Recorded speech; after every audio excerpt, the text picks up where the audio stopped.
আসসালামু আলাইকুম রহমতুল্লাহি ওবরকাতুহু। সম্মানিত দর্শক, অবস্থার দৃষ্টি মনে হচ্ছে জাতিসংঘ ডক্টর মোহাম্মদ ইউনূস সরকারের সঙ্গে রীতিমতো বেইমানি শুরু করেছে।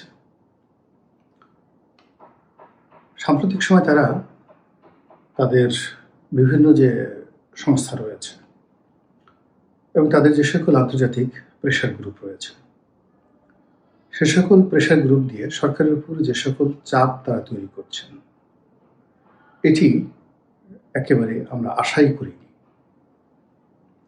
দ্বিতীয়ত, তারা প্রকাশ্যে এবং আকার ইঙ্গিতে পর্দার অন্তরালে আওয়ামী লীগকে রাজনীতিতে ফিরিয়ে আনার জন্য,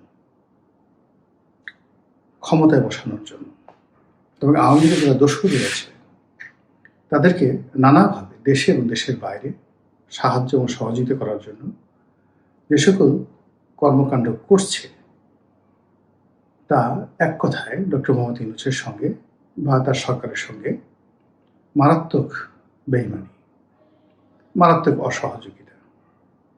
কিভাবে সেই বিষয় নিয়ে আলোচনা করব। আমরা যারা প্রথম থেকে বলে আসছিলাম যে ডক্টর মোহাম্মদ ইউনূসের আগমন, এটার পেছনে একটা ম্যাটিকুলাস ডিজাইন, যেটা ডক্টর মোহাম্মদ ইউনূস নিজে বলেছেন। এটার পেছনে মাস্টার মাইন্ড আছে, একাধিক মাস্টার মাইন্ড। এরকম কয়েকজন মাস্টার মাইন্ড সম্পর্কে ডক্টর মোহাম্মদ ইউনূস নিজে বলেছেন এবং আন্তর্জাতিক অঙ্গনে তাদেরকে উনি তাদেরকে পরিচয় করে দিয়েছেন।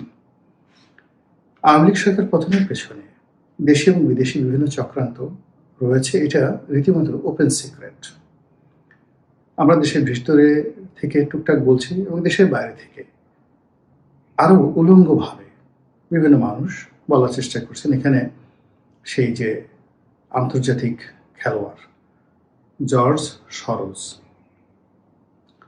যিনি মার্কিন ডিপ স্টেটের পক্ষে বিভিন্ন দেশের সরকার পরিবর্তনের জন্য বিনিয়োগ করেন, তারপর সেই সরকারের পতন হলে যারা ক্ষমতা আসে তাদের কাছ থেকে সেই জগৎ শেঠের মতো কয়েকশো গুণ অর্থ আদায় করেন। তো বাংলাদেশ এরকম জর্জ সরোজের বিনিয়োগ ছিল, এই কথা সবাই সমালোচনা করছেন। বিশেষ করে তার ছেলে যখন বাংলাদেশে এলো এবং ডক্টর মোহাম্মদ ইউনূসের সঙ্গে দেখা করলেন, তখন আমরা ধরে নিলাম যে ডাল মে কুছ কালা হায়। ডক্টর মোহাম্মদ ইউনূসের সরকারের সঙ্গে ইউরোপীয় ইউনিয়ন, পশ্চিমের বিভিন্ন শক্তিবর্গ, বিভিন্ন এনজিও, দাতা সংস্থা, বিশ্ব ব্যাংক, IMF, তারপর আমেরিকার বিভিন্ন থিঙ্ক ট্যাঙ্ক থেকে শুরু করে ক্লিন্টন পরিবার, বিল ক্লিন্টন পরিবার, তার সঙ্গে সঙ্গে জো বাইডেন প্রশাসন, সবাই তাকে সহযোগিতা করেছেন। এটা আমরা বিশ্বাস করেছি আর আগামীতে করবেন আমাদের এই ভরসা ছিল। এবং আমরা তো জানি যে জাতিসংঘ বলতেই আমেরিকার একটি অঙ্গ সংগঠন। আমেরিকা যা চায় জাতিসংঘ তাই করে, জাতিসংঘ যা করে তা মূলত আমেরিকারই কাজ। কোনো একটা দেশের যুদ্ধ বাঁধাতে হবে, সেখানে জাতিসংঘ দিয়ে, জাতিসংঘের নিরাপত্তা পরিষদ দিয়ে, সাধারণ পরিষদ দিয়ে, জাতিসংঘের যে মানবাধিকার কমিশন সেটা দিয়ে, এরপর জাতিসংঘের অন্যান্য যে সকল প্রতিষ্ঠান রয়েছে, যারা সেই যেমন UNHCR, তারপর মার্কিন যুক্তরাষ্ট্র এবং জাতিসংঘের যে সকল আর্থিক প্রতিষ্ঠান রয়েছে, সেগুলো দিয়ে তারা বিভিন্ন দেশে নানা রকম কর্মকাণ্ড চালায়।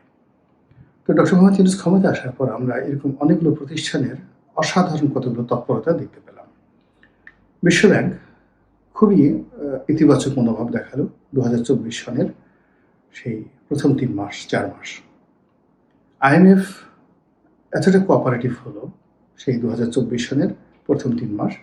অবস্থা দৃষ্টি মনে হলো যে IMF যে আওয়ামী লীগ জমানাতে যে ঋণগুলো দেওয়ার ব্যাপারে প্রতিশ্রুত ছিল এবং সেখানে প্রায় 3টি ঋণের কিস্তি তারা ছাড় করেছিল, ডক্টর মোহাম্মদ ইউনূসের জমানাতে তারা ইমিডিয়েটলি সমস্ত কিস্তিগুলো শুধু দেবেই না, আরও নতুন হয়তো 10 বা 15 বিলিয়ন ডলার তারা দিতে পারে।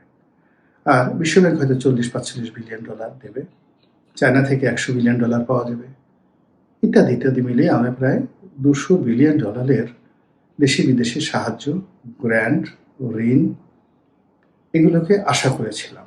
কিন্তু পরবর্তীতে দেখা গেল যে $200 বিলিয়ন তো দূরের কথা, $2 বিলিয়ন আসছে না। বরং আওয়ামী লীগ জামানাতে যে সকল চুক্তি ছিল, সেই চুক্তির অধীনে যে সকল ঋণ আসার কথা ছিল, সেই সকল ঋণের বিরাট অংশ ফেরত চলে গেল।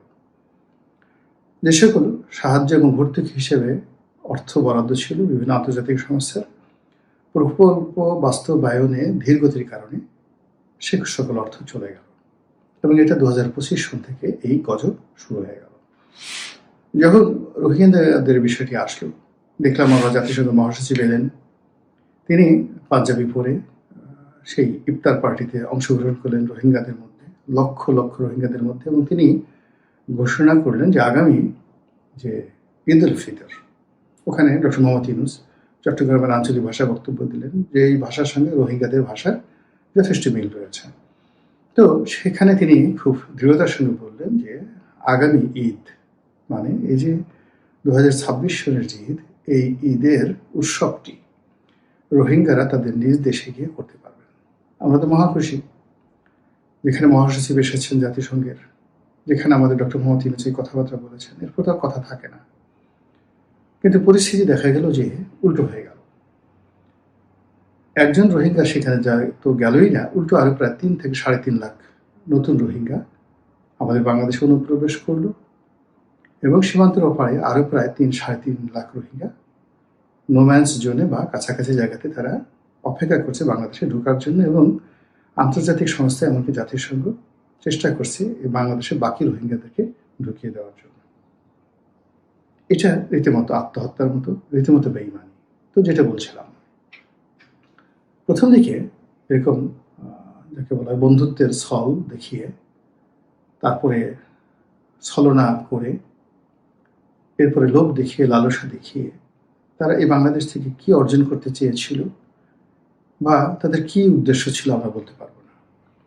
কিন্তু ইদানিং যেটা হচ্ছে যে পুরো জাতিসংঘ এবং আমেরিকা বলতে গেলে এই সরকারের সঙ্গে তাদের আগের সেই দহরম মহরম সম্পর্ক তো নেই, বরং উল্টো আচরণ করছেন।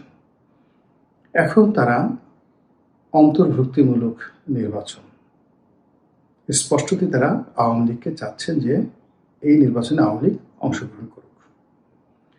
এই কথা ডক্টর মোহাম্মদ ইউনূস যখন শুনছেন, এনসিপি নেতৃবৃন্দ যখন শুনছেন, জামাতের লোক যারা এই জুলাই আগস্ট বিপ্লবের মূল মাস্টার মাইন্ড ছিলেন, এটি তাদের জন্য ভীষণ রকম অপমান, এত কষ্ট, এত বেদনা, যেটি আসলে মানুষ, আমি কখনো গলায় দড়ি দেইনি, আমার মানে ওই ধরনের কখন সুযোগ সুবিধা হয়নি, এমনকি যারা গলায় দড়ি দিয়ে মরেছে তাদেরকে আমি কখনো দেখিনি, আর যারা গলায় দড়ি দিতে চেয়েছিল আমার তাদের সঙ্গে মানে কখনো আলাপ আলোচনা হয়নি। ফলে গলায় দড়ি দেওয়ার আগে একটি মানুষের মনে কি ধরনের কষ্ট বেদনা হয় আমি এটা বুঝি না, কিন্তু আমি এটা স্পষ্ট তো বুঝি যে এই মুহূর্তে আওয়ামী লীগ নিয়ে যদি কোনো কথা বলা হয় তাদের পক্ষে, জাতিসংঘের পক্ষ থেকে, আমেরিকার পক্ষ থেকে, তারপর যাকে বলা হয় যে আওয়ামী লীগকে নিয়ে নির্বাচন করতে বলা হয়, আওয়ামী লীগের মানবাধিকার নিয়ে কথা বলা হয়, শেখ হাসিনার বিচারের সেই সুষ্ঠুতা, বিচারের স্বচ্ছতা ইত্যাদি নিয়ে যখন প্রশ্ন করা হয়, এটা অনেকটা হেমলক পান করা, মানে বিষ পান করার মতো, বা গলায় দড়ি দিয়ে মরার আগে মানুষের যে দুঃখ হয়, এরকম দুঃখের চেয়ে কোনো অংশে কম বলে আমার কাছে মনে হচ্ছে না। এটা কি ধরনের কথা যে কাজগুলো আমেরিকা এখন করছে?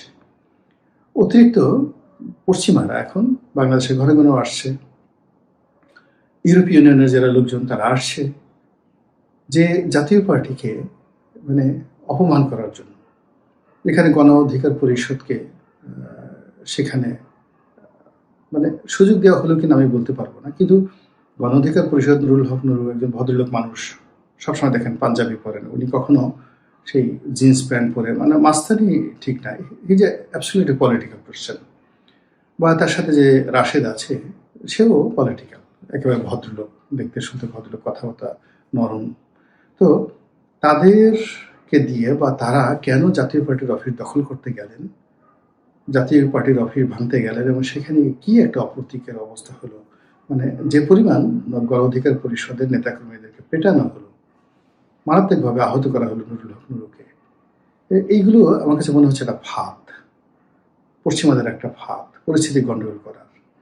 এবং সেই কাজ করে জাতীয় পার্টিকে একটা সহানুভূতি দিয়ে দেওয়া হলো।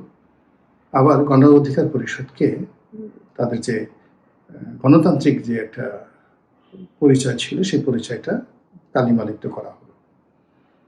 আবার এখন সেই জাতীয় পার্টির লোকদের সঙ্গে পশ্চিমারা বৈঠক করছেন এবং জাতীয় পার্টির দুটি অংশ, আনিসুল ইসলাম মাহমুদ সাহেব যে আলাদা জাতীয় পার্টি করেছেন তাদের সঙ্গে বসেছেন, জিএম কাদের সাহেবের নেতৃত্বাধীন যে গ্রুপটি আছেন তাদের সঙ্গে বসছেন এবং তাদের অভাব অভিযোগ এগুলো শুনছেন।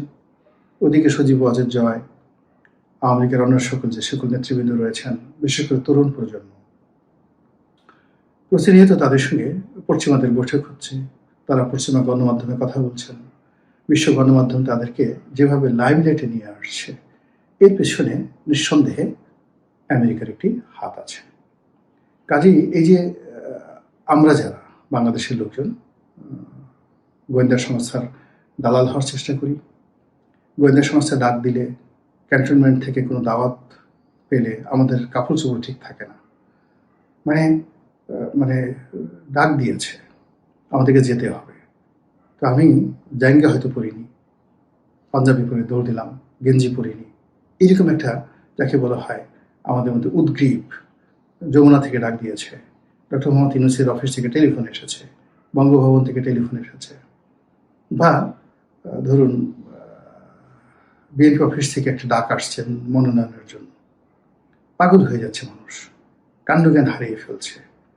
তো এই যে যখন অনাহূত, মানে আমার যে যোগ্যতাটা নেই, এরকম একটা বিষয় আমাকে দেওয়া হলো, একটা উপহার, বা যে কাজটি করার সামর্থ্য আমার নেই, ইনঅ্যাবিলিটি, অথচ সেই কাজটির দায়িত্ব আমার উপর অর্পণ করা হলো, যেটি আমার প্রাপ্য নয়, হ্যাঁ, যেখানে আমার উপস্থিতি কাম্য নয়, অথচ সেখানে আমাকে ডাকা হলো।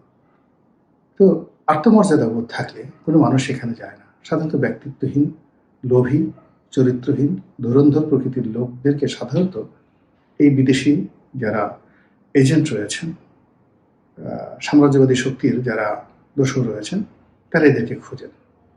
আপনি চিন্তা করুন যে লর্ড ক্লাইভ খুঁজে খুঁজে কিন্তু মির্জাফরকে পেয়েছে, ঘসরি বেগমকে পেয়েছে, তারা কিন্তু মোহনলালের কাছে যেতে পারেনি। তারা ওই যে ফরাসি একজন জেনারেল ছিলেন, তার কাছে যেতে পারেনি, শিমফ্রে, তার কাছে যেতে পারেননি। তো তারা জগৎসিংহকে খুঁজে পেয়েছে। এখন এই বর্তমান জমানাতে যখনই দেখবেন যে বিভিন্ন গোয়েন্দা সংস্থা, সেটা ডিজিএফআই হোক, এনএসআই হোক, ডিবি হোক, সিআইএ হোক, মানে র হোক, মোসাদ হোক, এরা যাদেরকে রিক্রুট করে, এদের প্রথম চরিত্র হলো এরা চরিত্রহীন, এদের প্রথম বৈশিষ্ট্য হলো এরা লোভী। এদের লোভের কারণে তাদের সকল যোগ্যতা তাদের মাথা থেকে রীতিমতো মলদ্বারে চলে আসে। বুদ্ধিশুদ্ধি তাদের একদম রেকটাম, মলদ্বারকে যে বলা হয় রেকটাম, তো সেই বুদ্ধিশুদ্ধি রেকটামে চলে আসে। আদারওয়াইজ